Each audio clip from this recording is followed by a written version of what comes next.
What's going on, everybody? Welcome back to the channel. So today I am going to be servicing the Pure Air system.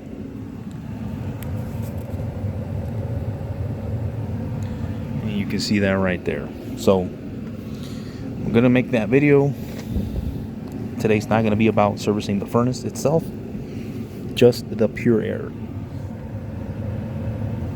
Okay, so first things first, we're going to essentially shut the power off to the Pure Air only.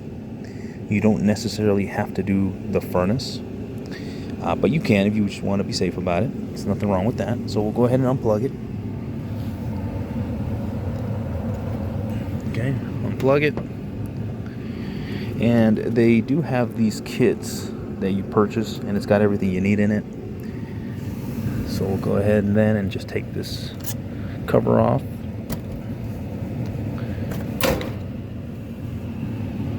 There's the cover. Put that aside.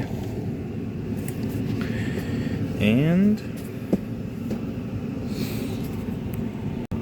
when you have that door off, you want to go ahead and pull the filter out.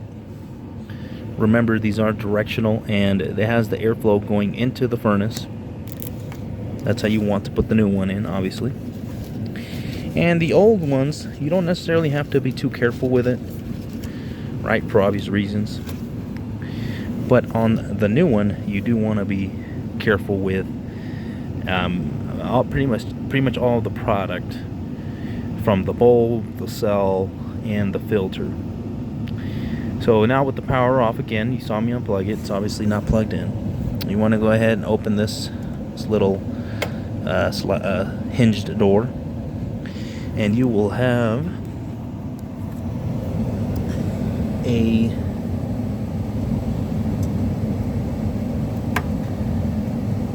you will see the back of the bulb, which is right there. That's the back of the bulb. And this dovetail little bolt here, or nut, and this one up here hold the cell. And then these two other little brass nuts hold the bulb. Okay, so to remove it, and there's more than one way to do this, I'm sure. I've read the install guide and the service guide. So we're going to go ahead and remove these little brass nuts. Okay.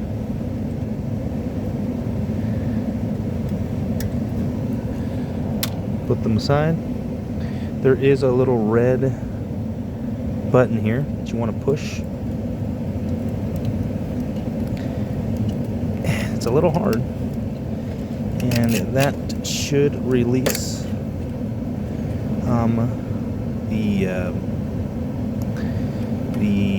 the bulb from this harness. Okay, and you can use two hands, which I'm about to do right now.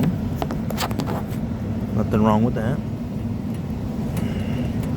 So push down on that little red button that I showed you. Maybe hold the bulb in place, and that will come off. Alright. Now, I personally like to leave this old bulb in there and pull it out all at once. But you could also just pull out just the bulb itself and then take out the cell afterward.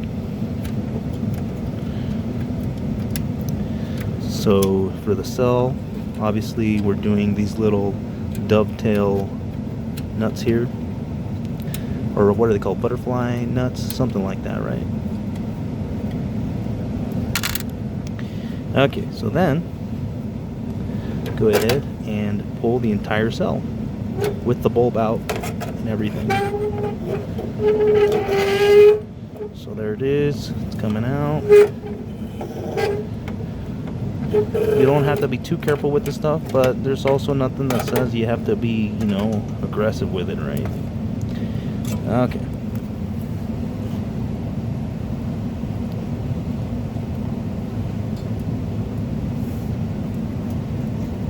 Okay. So I got the essentially the old stuff out. Okay, I put that there. No need to be careful with it. So now it's time to put the new one in. Oh, I just wanted to show you this part.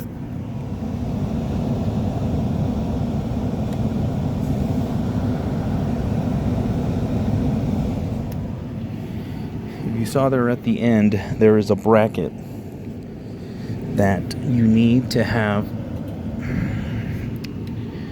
your new cell locked into.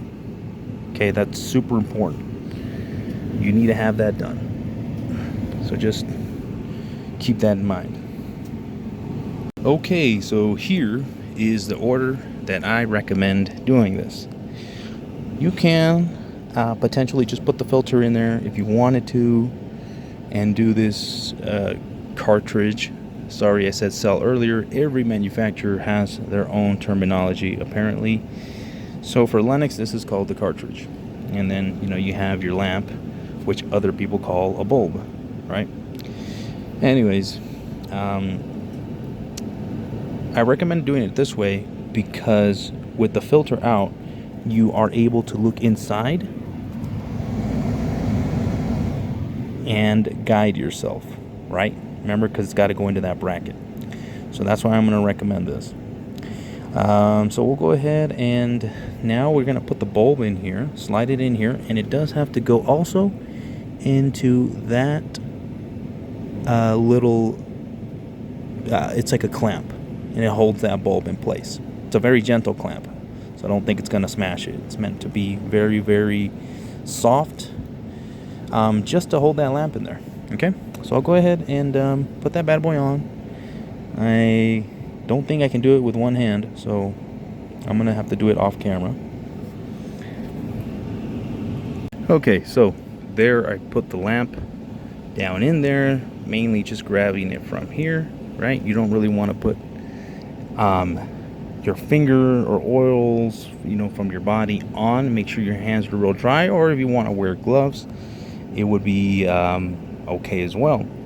My hands are super dry, so just kind of slide it, grab it from the top here mainly, slide it down in there gently, and when you're about at this depth right here, right, with about that much standing out, that's when you kind of hold this back, the back of that clamp, and then just hold it and kind of push it up against the lamp, and even put a little bit of pressure here towards the front, and it will kind of gently snap into place. Okay, and at this point, well, it's just kind of putting it back together. So go ahead and remove these little rubber pieces off, and we're going to go ahead and slide it into that rail and into that bracket in the back. Okay, so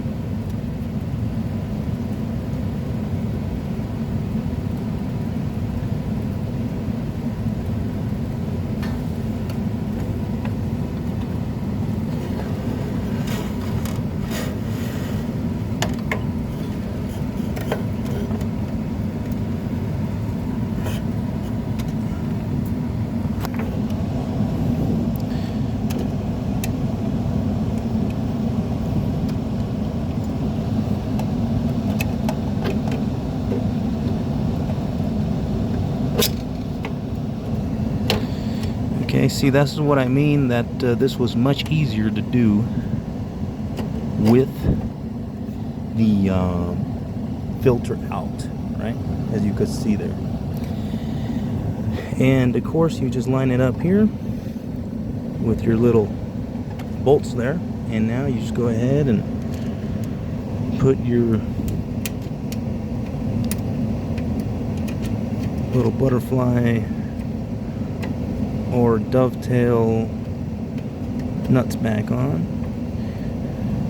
And none of this has to be over tightened in any way, just gently hand tightened, okay? Nothing crazy. You don't have to overdo it by no means. Okay, nice and gentle. Okay, and now, again, we go ahead and snap this bad boy on. And they're exactly the reverse order that you got it in, okay? You do have to also depress that bottom again to get it on there. Okay, so I got better footing. And you kind of need to do, pretty much need two hands essentially to get this bad boy on. So one hand is going to essentially hold the lamp frame so you can kind of put this bad boy on there. When we took it out, it was more of a sliding out motion, but now that we're putting it back on, it's more of a downward motion, if that makes sense. So I'm going to go ahead and essentially hold the lamp, and then I was depressing that bottom button, red button. I was depressing it, and at the same time I push down on the harness. So now we go ahead and line this bad boy up. And notice these little bolts can sometimes get a little loose, or sorry, a little like uneven. Okay. Now we put our brass little nuts back on.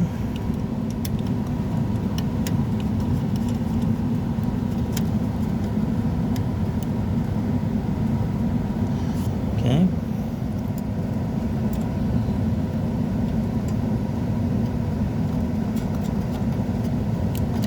Again, this does not have to be crazy tightened, okay, by no means.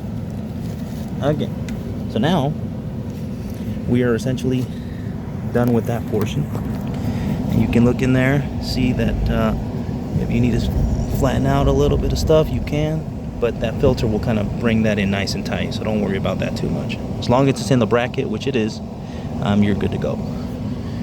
So now we want to put this, close this up. There we go.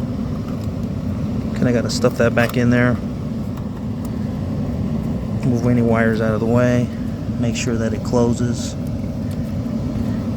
And looks like, gonna push this down a little bit. There we go. Okay. So now last part, easy part, is putting the filter in. And of course, as far as the filters goes, well, that's obviously the easiest part. You just put that bad boy on. Make sure that the arrow's the right way. And that's that. Now, very important step not to skip. And this is why I actually like to do it with the furnace powered on, is because we need to reset the life of the lamp and of the filter.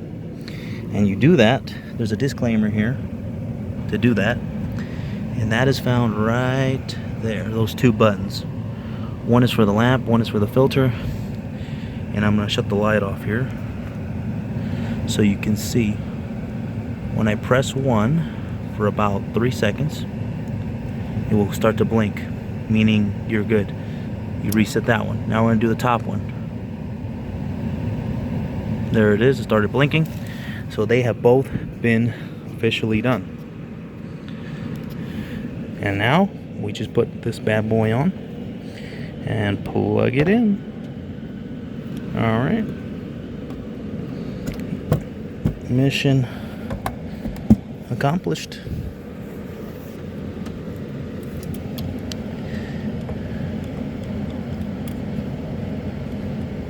Oh, come on. There we go. And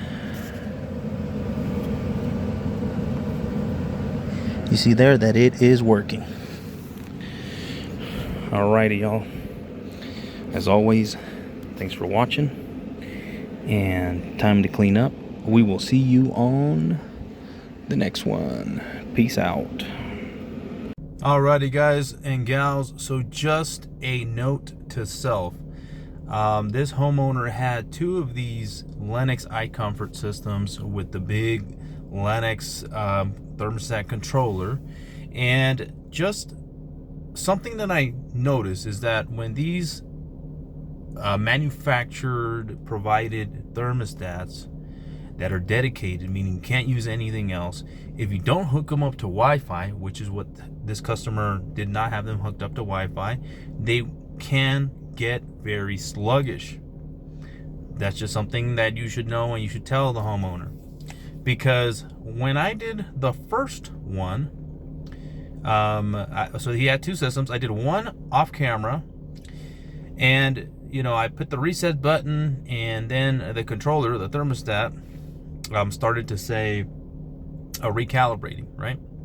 Well, then I went to do the other one on video that I showed you, and I did that one, it calibrated instantly, almost, pretty much within a few minutes, cleaned up. And then I went to the old one, or the first one I should say, and it was still calibrating. And it just had the home screen, the little house, and it was just calibrating. I kid you not, it took almost 40 minutes for it to calibrate, or whatever it was doing, rebooting. So something to definitely know, that if that happens to you, don't panic. I didn't panic. I was like, hey, you know what, I've seen this stuff before. Typically happens with slow controllers that aren't connected to Wi-Fi. Anyways, it started to work fine after that. But just note to self, it can save you, probably save you panicking. Because, by the way, Lennox customer support is probably or tech support I should say, is probably one of the worst. Okay, well, that's pretty much it, y'all. Thanks for watching. See you on the next one.